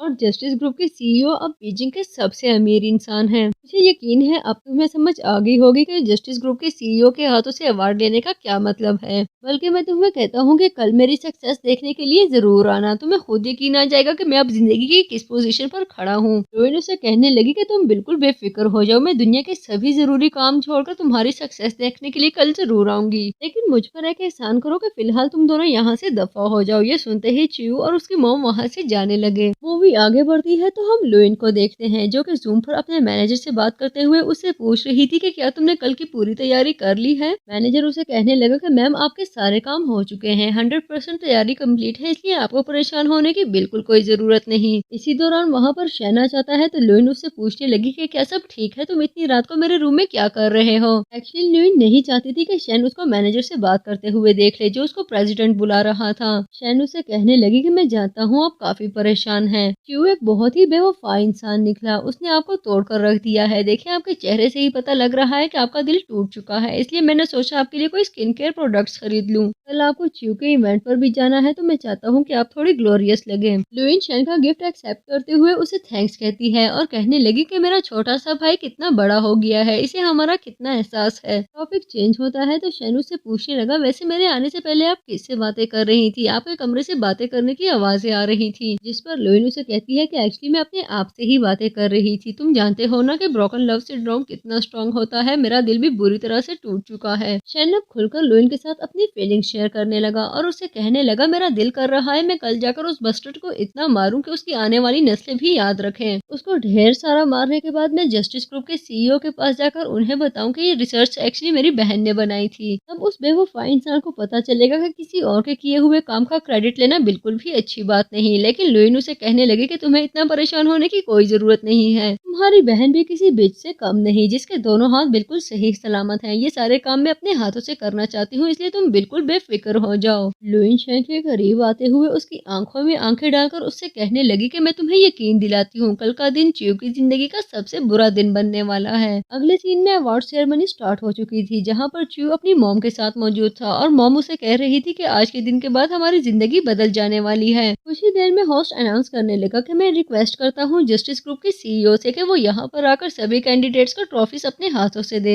ये अनाउंसमेंट सुनते ही च्यू स्टेज की तरफ जाने लगा, तभी उसका ध्यान पीछे से आने वाली ल्यूइन की तरफ जाता है। ल्यूइन वहाँ पर आते ही बम फोड़ते हुए कहने लगी कि इसको कोई भी प्राइज नहीं मिलना चाहिए, क्योंकि जो रिसर्च इसने सबमिट करवाई है वो इसकी नहीं बल्कि किसी और की है, इसलिए ये लड़का किसी भी अवार्ड के लिए एलिजिबल नहीं है। जिस पर च्यू से कहने लगा, मैं तुम्हें वार्न कर रहा हूँ कि किसी किस्म का कोई भी सीन क्रिएट मत करना। तुम जितने भी क्लेम्स कर लो उसका कोई फायदा नहीं, क्योंकि रिसर्च मटेरियल और डेवलपमेंट सब कुछ मेरे हाथों में है, इसलिए अपना टाइम जाया किए बिना यहाँ से वापस चली जाओ। ल्यूइन उसे कहने लगी कि अगर ऐसा ही है जैसा तुम कह रहे हो तो जरा हमें भी वो डेवलपमेंटल मटेरियल और वो रिसर्च दिखाओ। ल्यूइन उसे वो बॉक्स खोलने के लिए कहती है, लेकिन वो च्यू से नहीं खोलता। तभी ल्यूइन अपने बंदे से कहती है कि बॉक्स इसे लेकर खोल दो। ये सुनते ही च्यू का कॉन्फिडेंस वापस आ चुका था, क्योंकि डेवलपमेंटल मटेरियल वो अपने साथ एक बॉक्स में लाया था। तभी ल्यूइन से कहने लगा कि वो सारा मटेरियल इस बॉक्स में मौजूद है। बॉक्स ल्यूइन के पास ले जाया जाता है तो वो 1 सेकंड में वो बॉक्स खोल देती है और उसे कहने लगी कि तुम्हें हैरान होने की कोई जरूरत नहीं, ये डेवलपर के हाथों से ही खुलता है। क्योंकि इस हरकत पर सभी लोग उसको लेकर बहुत ज्यादा बातें बना रहे थे। तभी उसकी मॉम उसे कहने लगी कि इसकी हरकत पर तुम्हें परेशान होने की कोई जरूरत नहीं, तुम्हारा सबसे मजबूत मोहरा नाना है, जब तक वो तुम्हारे साथ है तुम्हें इसकी किसी हरकत से भी परेशान नहीं होना चाहिए। इतने में वहाँ पर नाना पहुँच जाती है, जो कहने लगी, आंटी क्या आप मुझे डिस्कस कर रही हैं? च्यू नाना के पास आकर उससे पूछने लगा कि तुम यहाँ पर क्या कर रही हो, जिस पर वो उसके मुंह पे थप्पड़ मारते हुए उसे कहने लगी कि अपने गंदे मुंह से मेरा नाम आइंदा कभी भी मत लेना। मुझे बिल्कुल भी आइडिया नहीं था कि तुम चीटर होने के साथ साथ चोर भी हो, तुमसे यही उम्मीद लगानी चाहिए थी। मुझे पता नहीं मैं क्यों तुम जैसे इंसान से धोखा खा गई। आज के बाद अगर मेरे सामने आकर मुझे अपनी शक्ल दिखाने की कोशिश भी की तो मुझसे बुरा कोई नहीं होगा। स्क्रीन पर एक वीडियो चलाते हुए कहने लगी कि मैं तुम्हारा अमीर हो जाने का ख्वाब अभी सबको दिखाती हूँ। तभी वो कहने लगा कि तुम बिला वजह खुद को थकाने पर लगी हुई हो, जो काम मेरे लिए सबसे ज्यादा इम्पोर्टेंट था वो मैं कर चुका हूँ। मैं वो पेटेंट जस्टिस ग्रुप के सीईओ को बेच चुका हूँ। इनफैक्ट हमारे बीच में 30 मिलियन युवान की डील भी साइन हो चुकी है। च्यू की मॉम भी ल्यूइन से कहने लगी कि अच्छे बच्चों की तरह स्टेज से नीचे आ जाओ, सबकी अटेंशन लेकर तुम्हें क्या मिलेगा, जो डील हमें साइन करना थी वो हम कर चुके हैं, सर्च हम बेच चुके हैं और उसके बदले में तुम्हें एक डाइम भी नहीं मिलने वाला, इसलिए अपना टाइम जाया करना बंद कर दो। ल्यूइन कहने लगी, ठीक है तुमने ये सब किया होगा, लेकिन तुमने बिला वजह खुद को इतना थका दिया है, क्योंकि इसके बदले में तुम्हें कुछ भी नहीं मिलने वाला। जब मैं ये कॉर्पोरेशन ही कैंसिल कर दूंगी तो तुमने डील साइन की है या नहीं, पेटेंट उन्हें दिया है या नहीं, इन सब चीजों से बिल्कुल कोई फर्क नहीं पड़ने वाला। च्यू से कहने लगा, तुम्हें क्यों याद दिलाना पड़ेगा कि तुम बैंकक्रप्ट हो चुकी हो, तुम्हारे कहने पर कोई भी कॉर्पोरेशन कैंसिल नहीं करने वाला, इसलिए नीचे आ जाओ। अगर इसके बावजूद भी तुम्हें कोई बहुत बड़ी खुशफहमी है कि तुम कोई 30 मार खान हो तो तुम्हारा जो जी में आए कर सकती हो, तुम्हें कुछ भी हासिल नहीं होने वाला। ल्यूइन अपने एम्प्लॉय से कहने लगी, मैं चाहूंगी कि आप लोग स्टैंडिंग ओवेशन देकर आज मेरा वेलकम करें, जिस पर सभी एम्प्लॉयज खड़े होकर क्लैपिंग करने लगे। ये देखते ही च्यू हैरान हो गया और कहने लगा कि ये सब क्या हो रहा है, आखिर ये सब तुम्हारे कहने पर क्यों खड़े हो गए, कहीं तुम वाकई सीईओ तो नहीं, आखिर ये सब हो क्या रहा है, तुम और तुम्हारी फैमिली तो बैंकक्रप्ट हो चुके थे, तो इसके बावजूद तुम्हें ओबे क्यों किया जा रहा है, सच सच बताओ तुम कौन हो। तभी ल्यूइन अपने एम्प्लॉय से कहने लगी, जरा इनको बताइए कि मैं कौन हूँ। सभी एम्प्लॉयज उसे हेलो प्रेसिडेंट कहकर बुलाते हैं। इतना सब होने के बाद च्यू को ना तो अपनी आंखों पर यकीन आ रहा था और न ही अपने कानों पर, और वो लुइन से कहने लगी कि क्या डे एंड नाइट ग्रुप की प्रेसिडेंट तुम हो? लेकिन ये सब हुआ कैसे? तभी उसकी मॉम आगे बढ़ते हुए कहने लगी, भला कैसे नहीं हो सकता, तुम अच्छे से जानते हो मेरी बहू को, वो कितनी टैलेंटेड और हार्ड वर्किंग है। जितनी एम्बिशियस तुम थी, मुझे पूरा यकीन था कि एक न एक दिन तुम जरूर बहुत आगे जाओगी, और मुझे ये भी पता है कि तुम्हारा दिल बहुत नरम है, इसलिए प्लीज मुझे माफ कर दो। हम जैसे छोटे लोगों से बदला लेना वैसे भी तुम्हारे शान के खिलाफ है। लुइन के कहने पर वहाँ पर एक वर्कर आता है। वर्कर के हाथ में एक बॉक्स मौजूद था जिसके ऊपर 3 कार्ड्स पड़े हुए थे। लुइन उनसे कहने लगी कि सब आपकी लक पर डिपेंड करता है। इसमें 3 कार्ड्स मौजूद हैं जिसमें सिर्फ एक ही डेड कार्ड नहीं, और अगर आपने वो वाला ना उठाया तो फिर उसके बाद जो आपके साथ होगा वो आपकी रिस्पॉन्सिबिलिटी है। इनमें से कोई एक कार्ड चूज करे। च्यू कहने लगा कि मैं मिडिल वाला कार्ड चूज करता हूँ, मुझे पूरा यकीन है कि वही डेड कार्ड नहीं होने वाला। वर्कर देखता है कि साइड पर पड़े हुए दोनों कार्ड्स डेड कार्ड हैं। तभी वो दोनों खुश होकर कहने लगे कि बिलाखिर हमारी जान बख्श दी गई, अब हमारी जान को कोई खतरा नहीं। लेकिन लुइन आगे बढ़ते हुए मिडिल कार्ड को उठाती है और उसके मुताबिक अपनी बाकी की सारी जिंदगी वो दोनों माँ बेटे जेल में गुजारने वाले हैं, और वो कार्ड देखते ही वो दोनों वहीं पर बेहोश हो गए। बढ़ते हैं इस मजेदार सी मूवी के लास्ट पार्ट की तरफ, जहाँ लुइन अपने पेरेंट्स के साथ बैठी हुई अपने दिन को एंजॉय कर रही थी। लुइन कहने लगी, डैड आपने नोटिस किया है शेन कितना ग्रूम हो चुका है? इनफैक्ट मुझे तो अब वो बहुत ज्यादा सोबर लगने लगा है, मुझे उसको देखकर बहुत ज्यादा खुशी होती है। बस अब मैं सिर्फ इतना चाहती हूँ कि उसकी जिंदगी का ये टफ फेज जल्दी से गुजर जाए और वो भी दोबारा से लग्जरी लाइफ को एंजॉय कर सके। डैड उसे बताने लगे कि मैंने 100 मिलियन युवान का एक बहुत बड़ा विला खरीदा है। ये विला मैं बहुत पहले से खरीदना चाहता था, लेकिन इसकी कॉस्ट बहुत ज्यादा होने की वजह से मुझे आज तक वेट करना पड़ा। लेकिन देखो बिलाखिर मैंने अपना टारगेट अचीव कर ही लिया। ये एक फर्निश्ड विला है जिसके अंदर कम से कम भी 50 वर्कर्स काम करते हैं। लुइन उनसे कहने लगी कि प्लीज थोड़ा सावधान रहकर स्टेप्स लीजिएगा, कहीं ऐसा ना हो कि शेन को इन सारी चीजों के बारे में पता चल जाए और हमारा भांडा ही फूट जाए। डैड उसे कहने लगे कि तुम्हें फिक्र करने की कोई जरूरत नहीं, जिस कॉन्ट्रैक्टर से मैंने ये विला खरीदा है शेन उनको बिल्कुल भी नहीं जानता। वो घर मैंने काफी सीक्रेट अंदाज में खरीदा है। इनफैक्ट जो हाउसकीपर उस विला को देख रहा है, मेरी उससे भी कभी मुलाकात नहीं हुई, उसके साथ मेरा कॉन्टैक्ट बस वीचैट के जरिए होता है। इतने में शेन वहाँ पहुँचकर कहने लगा कि टेकआउट पहुँच चुका है, ये किसने ऑर्डर किया था? जिसको देखते ही सब लोगों के तो जैसे आसान ही खता हो गए। लुइन और उसके पेरेंट्स दोबारा से काम संभालने की तरफ लग चुके थे। उन तीनों को इस तरह से वहाँ पर देखकर शेन को काफी अजीब लगा था। लुइन उसकी तरफ बढ़ते हुए उससे कहने लगी कि कैसा टेकआउट, क्या तुम अब डिलीवरी बॉय का काम भी करते हो? तभी शेन कहने लगा कि हमारे घर के हालात आपके सामने हैं, अगर मैं सिर्फ पढ़ाई करूँ तो ये सब मैनेज नहीं हो सकेगा, इसलिए मैंने डिसाइड किया है कि अब मैं स्टडीज के साथ साथ पार्ट टाइम जॉब भी करूंगा। लेकिन आप लोग यहाँ पर क्या कर रहे हैं? मुझे बिल्कुल भी आइडिया नहीं था कि यहाँ पर आपसे मुलाकात होने वाली है। लुइन कहने लगी, एक्चुअली हम थोड़ा अच्छा टाइम एंजॉय करना चाहते थे, लेकिन इसके साथ ही हम जानते हैं कि हमारी फाइनेंशियल कंडीशन थोड़ी इंप्रूव हो जाए, इसीलिए मैंने और मॉम ने बेबी सिटिंग का काम शुरू कर दिया है, जबकि डैड अब से गार्डनिंग करने लगे हैं। अपनी कहानी में रियलिटी लाने के लिए लुइन डैड से कहने लगी कि डैड प्लीज अपना काम अच्छे से किया करें, वो देखे वो जगह कितनी रफ लग रही है। इतने में वहाँ पर जियाओ आ जाती है, जो लुइन को देखकर उसके पास आने लगी और उससे मिलती है। तभी लुइन उसको देखकर पूछने लगी कि तुम यहाँ पर क्या कर रही हो? जियाओ उसे बताने लगी कि एक्चुअली मेरे हस्बैंड इस विला में हाउसकीपिंग करते हैं, क्या तुम्हें पता है कि यहाँ पर किसी को भी अंदर जाने की परमिशन नहीं, विला में इंटर होने के लिए ये कार्ड स्वाइप करना पड़ता है। वैसे तुम लोग यहाँ पर क्या कर रहे हो? तभी लुइन बताने लगी कि हम यहाँ बाहर काम करते हैं। जियाओ कहने लगी, हाँ तुम्हारी फैमिली की बैंकरप्सी का मैंने सुना था, वैसे अच्छा हुआ कि तुम लोग यहाँ बाहर काम करते हो।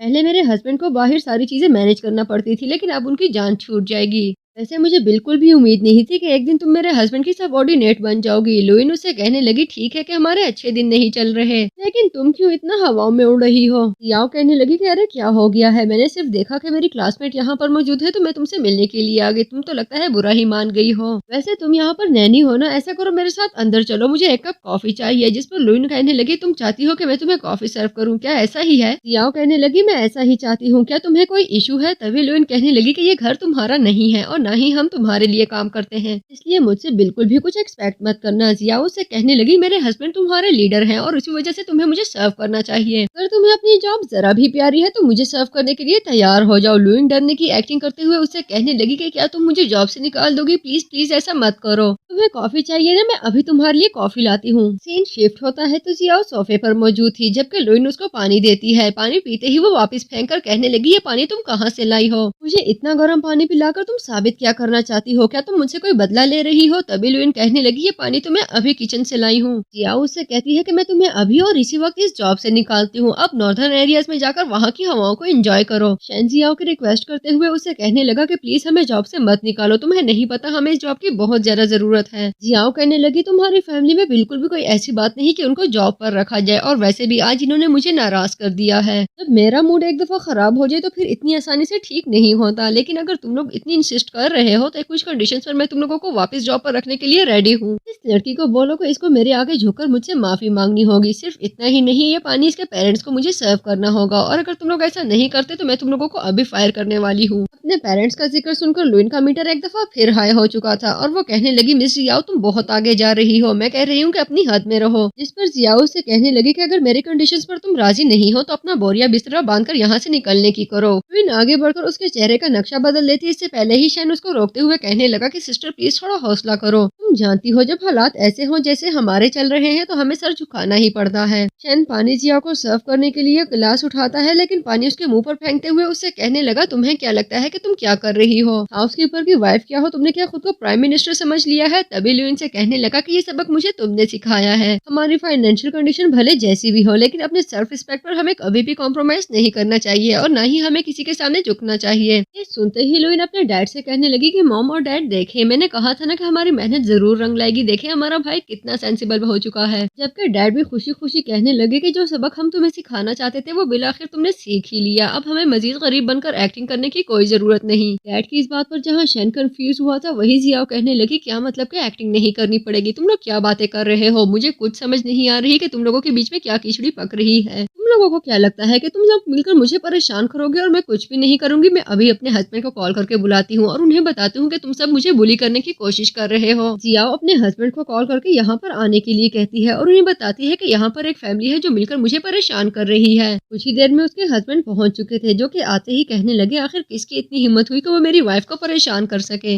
जियाओ उनकी तरफ भागते हुए उससे कहने लगी ये पूरी की पूरी फैमिली अंदर घुस आई है, इनको आज ही हमने जॉब पर रखा है और देखे पहले ही दिन इन्होंने मुझे कितना परेशान कर दिया। लुइन और उसकी फैमिली की तरफ देखते हुए उसके हस्बैंड कहने लगे कि ये कौन से सर्वेंट है, मैंने तो कभी इन्हें देखा ही नहीं और न ही मैंने इन्हें जॉब पर रखा है। सुनते ही जियाओ लुइन से कहने लगी कि तुम सिर्फ गरीब ही नहीं बल्कि बहुत बड़ी झूठी भी हो, तुम्हारी हिम्मत भी कैसे हुई मुझसे झूठ बोलने की? अपनी गुर्बत से निकलने के लिए तुम और तुम्हारी फैमिली ने ये सोल्यूशन निकाला है कि सर्वेंट बनकर लोगों के घरों के अंदर घुस जाया करो। लुइन कहने लगी कि हाँ मैंने झूठ बोला था, मैं वाकई यहाँ पर सर्वेंट नहीं बल्कि इस घर की ऑनर हूँ। जिस पर जियाओ कहने लगी कि ये तुम क्या बातें कर रही हो, क्या तुम्हारा दिमाग खिसक गया है या फिर शायद तुम्हारे इंफीरियरिटी कॉम्प्लेक्स की वजह से तुम्हें इल्यूजन्स नजर आना स्टार्ट हो चुकी हैं। तुम्हें आइडिया भी नहीं होगा कि इस घर की कीमत 100 मिलियन युवान है। तुम सारी फैमिली अपने गुर्दे भी बेच लो तब भी इस घर को अफोर्ड नहीं कर सकते। लेकिन अगर तुम्हें लगता है कि तुम अब भी अपनी बात पर कायम हो तो जरा मुझे कोई प्रूफ दिखाओ, मैं भी तो देखूंगी तुम्हें ये घर किसने और कब बेचा। लुइन कहने लगी मेरा कोई फर्ज तो नहीं बनता कि तुम्हें जवाब दूं, लेकिन तुम्हारी तसल्ली के लिए मैं तुम्हें प्रूफ दिखा ही देती हूँ। और इसके साथ ही वो अपनी पॉकेट में पड़ी कीज निकालकर उसके दिखाती है। लुइन कहने लगी कि चलो तुम्हारी खुशी के लिए मैं तुम्हें दूसरा प्रूफ दिखा देती हूँ, और आगे बढ़कर अपनी और अपनी फैमिली की पिक्चर्स उसको दिखाकर कहने लगी कि देखो ये हमारा ही विला है। कीज देखते ही जियाओ पहले एक्टिंग करने लगी कि वो काफी हैरान हुई, लेकिन आगे बढ़ते हुए उसके हाथों से कीज छीनकर कहने लगी कि अगर तुम झूठ बोल सकती हो तो चोरी भी कर ही लोगी। जियाओ कहने लगी कि तुम्हारी प्लानिंग काफी खराब है, किसी के घर में घुसकर अपनी पिक्चर्स लटकाना कौन सा बड़ा काम है, ये कोई भी कर लेता है और तुम जैसे लोग तो बहुत आसानी से कर लेते होंगे। लुइन उससे कहती है कि तुम्हारा IQ वाकई कमाल का है, मुझे काफी इम्प्रेसिव लगा। इसके साथ ही वो उनको जनरल मैनेजर को कॉल करने के लिए कहती है ताकि जियाओ की तसल्ली हो सके कि ये घर किसका है। जियाओ के हस्बैंड कहने लगे मैं अभी जनरल मैनेजर को कॉल करके यहाँ पर बुलाता हूँ, अगर ये विला आपका हुआ तो वो आपको 1 सेकंड में पहचान लेगा। लुइन कहती है कि उसको खुशी खुशी यहाँ बुलाओ, क्योंकि जब वो मुझे पहचान लेगा तो उसके बाद तुम्हारी वाइफ को मौत से कोई भी नहीं बचा सकता। वो अपनी मॉम को वहाँ बैठने के लिए कहती है और साथ ही कहने लगी कि आउटडोर सिटिंग की वजह से मेरी स्किन काफी रफ हो चुकी है, मुझे इसकी केयर करनी होगी। जियाओ से कहने लगी कि देखो तुम्हारी वजह से हम और तुम्हारी पूरी फैमिली कितनी परेशानी में गिरी हुई है, लेकिन तुम्हें अपनी स्किन की पड़ी हुई है। एक दफा ये बात प्रूव हो जाए कि ये घर तुम्हारा नहीं, उसके बाद तुम्हारी ये खूबसूरत स्किन भी तुम्हें बचाने के काबिल नहीं रहेगी। फ्रेंड जियाओ से कहने लगी वैसे तुम्हें क्या लगता है कि ये विला किसका होगा? जिस पर वो कहती है कि ये घर जिसका भी हो लेकिन तुम्हारा नहीं हो सकता। बाकी तो मैं कुछ नहीं जानती, लेकिन मैं इतना जरूर जानती हूँ कि तुम न सिर्फ इस विला पर कब्जा करना चाहती हो बल्कि यहाँ के ऑनर की कॉस्मेटिक्स भी चुराने लगी हो। चेहरे की खूबसूरती के लिए तुमने कॉस्मेटिक्स तो चुरा ली है, लेकिन हाथ और पाँव से अभी भी गरीबी झलक रही है। तभी उसके हस्बैंड वहाँ पर और गार्ड से कहने लगे कि पूरे घर की तलाशी लो, कहीं पर भी अगर कोई भी चीज कम हो तो मुझे जल्दी से बताओ, घर में किसी किस्म की चोरी में बर्दाश्त नहीं करूंगा। सर्वेंट वापस आकर बताने लगा कि विला में नाइट पर्ल गायब हो चुका है, जिसको किसी ने चोरी कर लिया है। और ये सुनकर सभी लोग शॉक हो चुके थे। जियाओ को तो जैसे अब पूरे का पूरा मौका मिल चुका था और वो कहने लगी, देखो मैंने कहा था ना कि तुम एक बहुत बड़ी चोरनी हो, लेकिन मुझे यकीन नहीं आ रहा कि तुम इतना बड़ा हाथ भी मार सकती हो। मैंने पहले ही बता दिया था कि यहाँ पर चोरी करने की गलती बिल्कुल भी मत करना, लेकिन तुम पर किसी भी बात का असर नहीं होता। तुम जानती भी हो उस नाइट पर्ल की कीमत कितनी ज्यादा है, वो 50 मिलियन युआन का है। तुमने बहुत बड़ी गलती कर दी है। अब जब तुमने ये कदम उठा ही लिया है तो अपनी बाकी की सारी जिंदगी जेल में गुजारने के लिए बिल्कुल रेडी हो जाओ, क्योंकि इसकी तुम्हें बहुत बड़ी सजा मिलने वाली है। लुइन उससे कहने लगी कि तुम्हें कौन सी जुबान में समझाना पड़ेगा कि मैं इस घर की ऑनर हूँ, मैं इस घर में मौजूद हर चीज लेती हूँ, लेकिन चोरी करने के लिए नहीं, ले अपने हाथों से, अपनी मर्जी से। जियाओ कहने लगी कि कब तक तुम लोग पुलिस के आने का वेट करोगे, इस लड़की को और उसके पेरेंट्स और उसके भाई को अभी के अभी अरेस्ट कर लो। तभी उसके गार्ड्स उनको अरेस्ट करने के लिए आगे बढ़ते हैं, लेकिन शेन उनको ऐसा करने से रोकने लगा और कहता है कि तुम में से कोई भी मेरी फैमिली को हाथ लगाने की गलती बिल्कुल भी मत करे, वरना बहुत महंगा पड़ेगा। जबकि दूसरी तरफ जनरल मैनेजर भी वहाँ पहुँच चुके थे, जिनको देखते ही जियाओ कहने लगी कि देखो वो आ गए हैं। लेकिन वहाँ पर पहुँचते ही वो सबसे पहले जियाओ के हस्बैंड के मुंह पे थप्पड़ मारते हुए उससे कहने लगे कि क्या तुम अपनी जिंदगी से थक चुके हो, तो तुम मजीद जीना नहीं चाहते तो अपने लिए कोई आसान मौत ढूंढ लो। तुम्हारी हिम्मत भी कैसे हुई मैम जियांग और उनकी फैमिली को डिसरिस्पेक्ट करने की। ये सुनते ही जियाओ की तो जैसे आंखें ही नीचे गिरने वाली थी और वो कहने लगी कि क्या लुइन वाकई इस घर की ऑनर है, मुझे तो यकीन ही नहीं आ रहा। जियाओ के हस्बैंड लुइन से कहने लगे कि प्लीज इस बेवकूफ लड़की को माफ कर दो, एक्चुअली इसको बहुत सारे साइकोलॉजिकल मसले हैं, इसी वजह से ये इस तरह बिहेव करती है। वो खुद भी लुइन से माफी मांगने लगा और अपनी वाइफ से भी ऐसा ही करने के लिए कहता है। जियाओ लुइन से माफी मांगने के बाद कहने लगी कि मैं तुम लोगों को मजीद परेशान नहीं करना चाहती, इसलिए मैं जा रही हूँ। लेकिन जनरल मैनेजर उसको रोकते हुए कहने लगे कि तुम कहाँ जा रही हो, तुम नहीं जा सकती। लुइन कहने लगी तुम अच्छे से जानती हो कि नाइट पर्ल गायब है, जब तक वो मिल नहीं जाता कोई भी यहाँ से नहीं जाएगा। तभी जियाओ के हस्बैंड कहने लगे कि ठीक है कि वो गायब है, लेकिन उसका हमसे कोई ताल्लुक नहीं, हम लाख बुरे से ही लेकिन चोरी नहीं करते, आप हमारी तलाशी ले सकते हैं। देखे मेरे पॉकेट्स खाली है, जियाओ के पास भी नहीं है, जियाओ की तलाशी आप ले सकते हैं। इसी दौरान जियाओ की पॉकेट से वो पर्ल नीचे गिर जाता है। तभी लुइन कहने लगी कि देखो मुझे कुछ करना ही नहीं पड़ा। जियाओ के हस्बैंड उससे कहने लगे कि क्या तुमने चोरी भी करना स्टार्ट कर दी है। तभी जियाओ उसको थप्पड़ मारते हुए कहने लगी कि तुम सारे इल्जाम मुझ पर कैसे लगा सकते हो, इतनी जल्दी जल्दी तुमने प्लानिंग भी कर ली, उस पर अमल भी कर लिया, लेकिन अब सारा मलबा मेरे ऊपर डालने के लिए तैयार हो। उसके हस्बैंड उसके मुंह पे थप्पड़ मारते हुए उससे कहने लगे कि तुम्हारी जॉब चली गई, पिछले 2 सालों से तुम जॉबलेस हो, लेकिन मैंने तुम्हें कुछ नहीं कहा,